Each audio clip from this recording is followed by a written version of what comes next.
नमस्कार. स्वागत आहे तुमचं आपल्या यूट्यूब चॅनल सोनाली रेसिपीजमध्ये.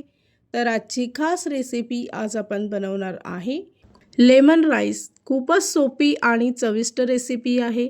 अतिशय लोकप्रिय असणारा साऊथचा पारंपरिक आणि चटपटीत तयार होणारा पदार्थ. सकाळच्या नाश्त्यासाठी काही सुचत नसेल तर तुम्ही ही रेसिपी तयार करू शकता. चला तर मग या रेसिपीसाठी लागणारे संपूर्ण साहित्य व कृती पाहून घेऊ.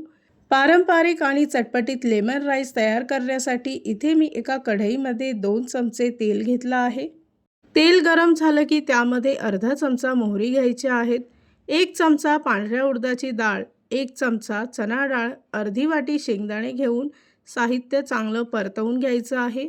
त्याचबरोबर काही कढीपत्त्याची पानं टाकायची, 2 ते 3 सुक्या लाल मिरच्या आणि 4 ते 5 काजू त्याचे तुकडे करून यात टाकायचे आहे.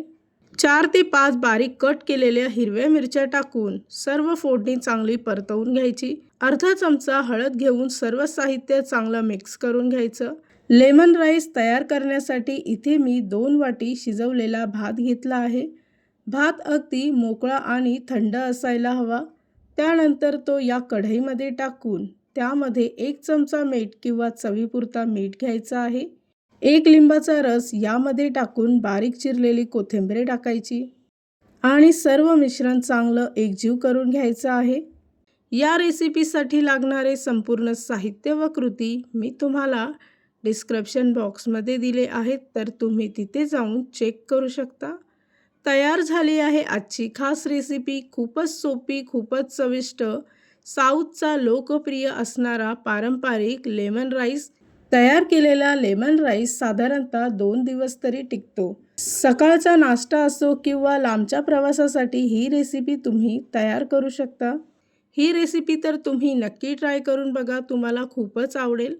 आणि जर का तुम्हाला हा आजचा व्हिडिओ आवडला असेल तर प्लीज लाईक, शेअर आणि कमेंट करा. चॅनलवर नवीन असाल तर सबस्क्राईब करा.